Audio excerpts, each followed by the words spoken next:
can kind of making some eyes. If I can get close enough to her, if she can get close enough to me, we can make things happen. And you know what's going to happen? Your life will never be the same. You know what? Well, let's go there tonight. What he'll show you, young lady, is a handsome dude with the smile. He'll make sure he shows you everything when he's just brushed his teeth. You know what I'm saying? Where he looks good. He just got the kicks. He just ironed the shirt, and he looks fine. But he doesn't show you the messed up dude that doesn't know anything about responsibility. He doesn't show you the messed up dude that doesn't know anything about caring for a real woman. Somebody hear me tonight. He doesn't know anything about respect, but he'll show you the smile. He'll show you the little love tap. Let's go there tonight, because there's no more recess. We're not playing games. We're not going through motion. All the guys in the building, you know what will happen? He'll give you the glimpse. He'll give you the glimpse of that young lady. Everything's perfect. Oh man. He'll give you the glimpse. Oh, she's a babe. But he doesn't show you the baby.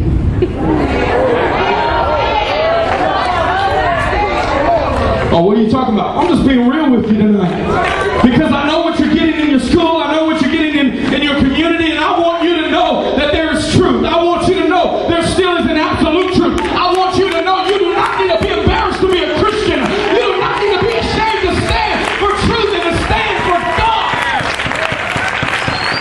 This is for everybody, every age. You've seen it when it moved from lust and it moved from over here to temptation. You've seen what it was.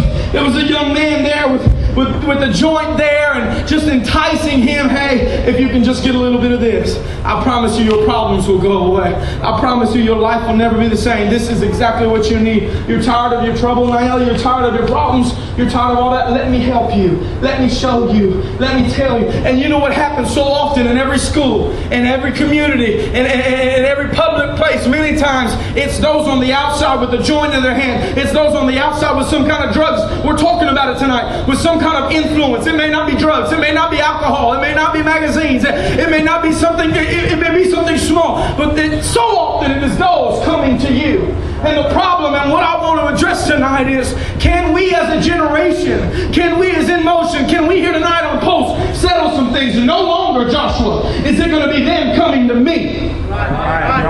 You know where I'm going. No longer is it going to be an Anthony walking into my life saying, why don't you try some of this? No longer is it going to be saying, oh, just stop listening to your parents. You don't need that. Oh, no. It needs to be you that will turn it around and say, look, I know you tried that, but can I give you something better? I know you were there, but can I show you a little something more? I'm talking about Jesus. I'm talking about a God that's real, a God that's alive. I'm not embarrassed. I'm not intimidated because what I have is truth.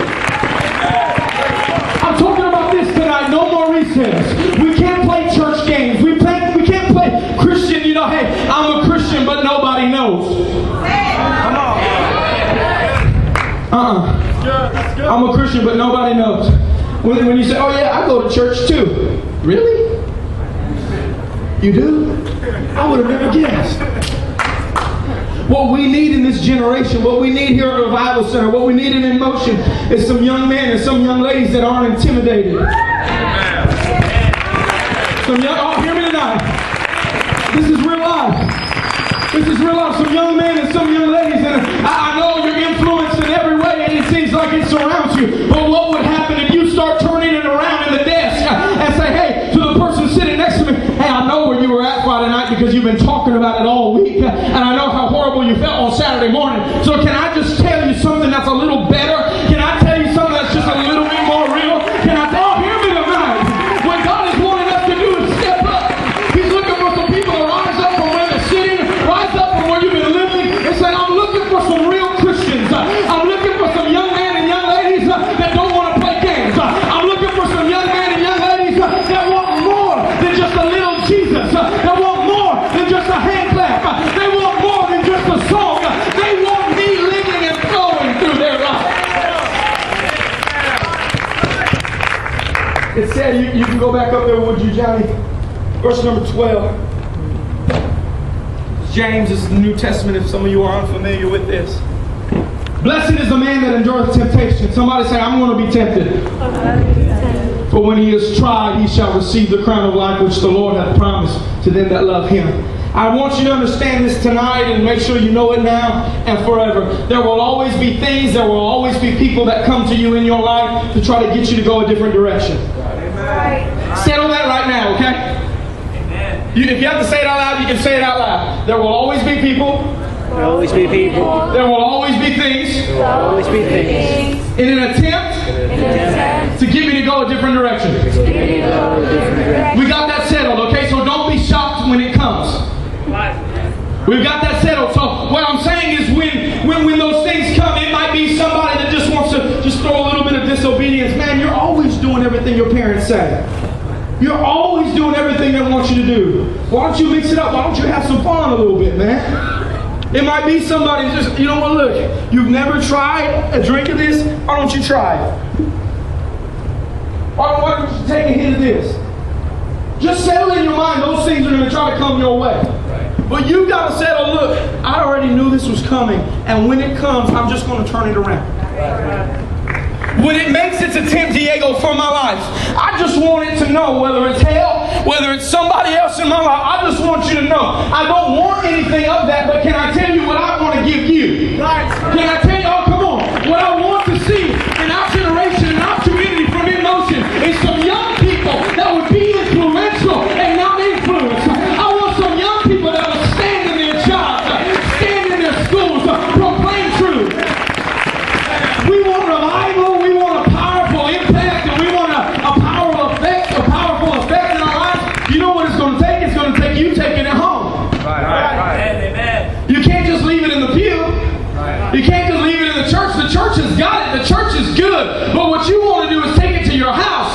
You want to do is take it to your community. You got to take it to your school. It's going to make you got to make sure that it's inside of you when you walk out of this building. Amen. Right. When things come your way, you can go to the next verse. When things come your way, make sure you have made up in your mind. I already knew this was coming. I'm not going to give in. I'm not going to give in. Next verse. Verse number 14.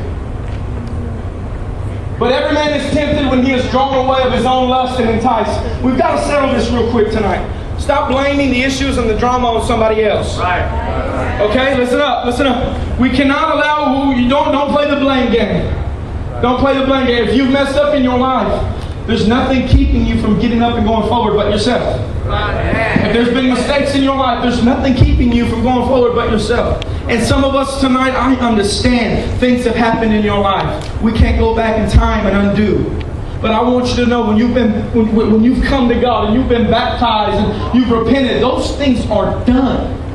Those things are done. You don't need to pick them up. You don't need to put them in your backpack. You don't need to carry them. And that's what happens so many times. What we do is we want to put everything back in our backpack. We want to put all of the problems, all of the pain, all of the issues, all of the things that God said, you know what, let me have that. But yet we say, well, it wasn't my fault. I just don't know if I can make it. I just don't know if I can do this. I just don't know if I can live for God. I just don't know, because all you're doing is listening to the other voices. And what is happening is you're putting everything in the backpack, and you're taking it and you're trying to carry the load. And when God is saying, why don't you come forward? When God is saying, why don't you keep up the pace? You can't, because of everything that you've been carrying. You can't, because of everything that you've been holding. And what God is wanting to do tonight, Billy, is saying, look, I'm coming, I'm walking in your life, I've showed up in your life tonight, and I want you to know everything in the backpack belongs to me. Everything in the backpack belongs. Somebody needs to hear me. All of the pain, all of the issues, all of the failures, all of the mistakes, everything that I've fallen, I felt like I couldn't give up. I'm giving it to Him tonight. Follow me. I'm not preaching much longer. There needs to be an understanding of that tonight, because God is wanting us to go forward, not only collectively but as individuals. He's wanting you to move forward, Aaron. He's wanting you to move forward. But some of you are holding on to the stuff in the backpack and it's weighing you down. Tonight, you've got to understand, after tonight, no longer will I carry it. No longer will I hold it. Amen. No longer. And some of the things in the backpack are the influences of others. You're letting family members like your cousins and things that you would do on the side and things that would happen, and it's totally against God. Well, I just got caught up. I'm only young once. Why don't I do it? Well, you know what? Because you're only young once, why don't you have an impact on your generation? I'm only young once. Why don't you just live fast and have fun? Well, you're only young once, so why don't you make up an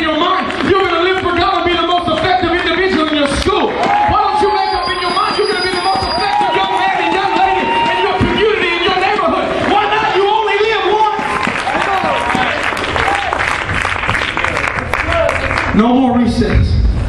Tonight, I don't know what's been going through your mind.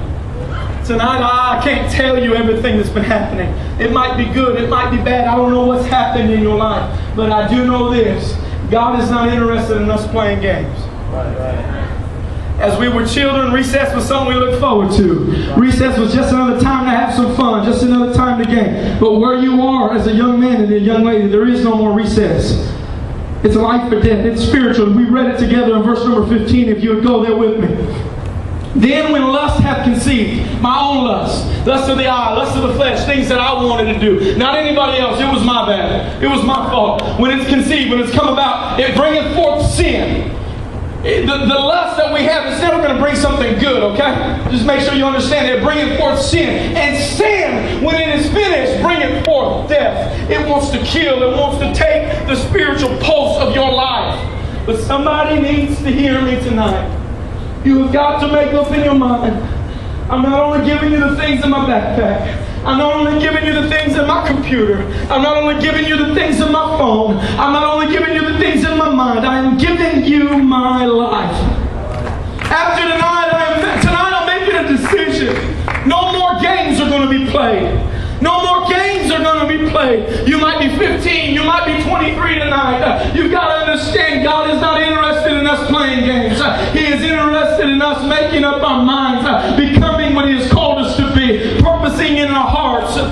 We're going forward and we're going to do so effectively. Would you stand where you are tonight? Nobody leaving. Everybody focused on the musicians and the praise band comes.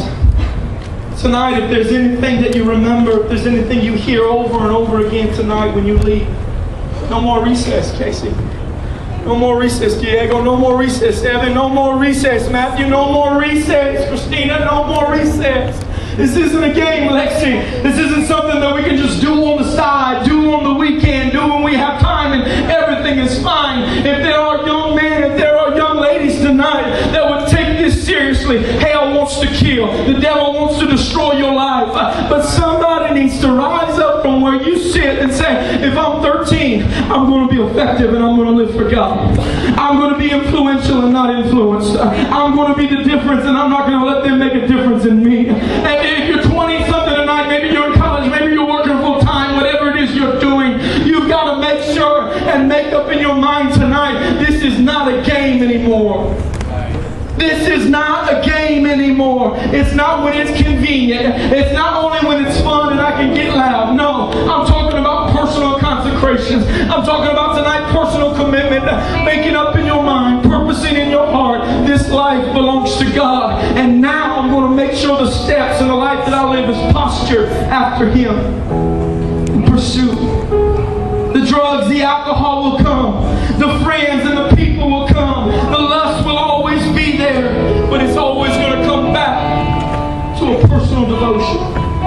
It's always going to come back to a personal time, a personal prayer. And as they begin to sing and get ready tonight, I want to ask you, are you willing? Are you ready to stand when others sit? Are you ready tonight?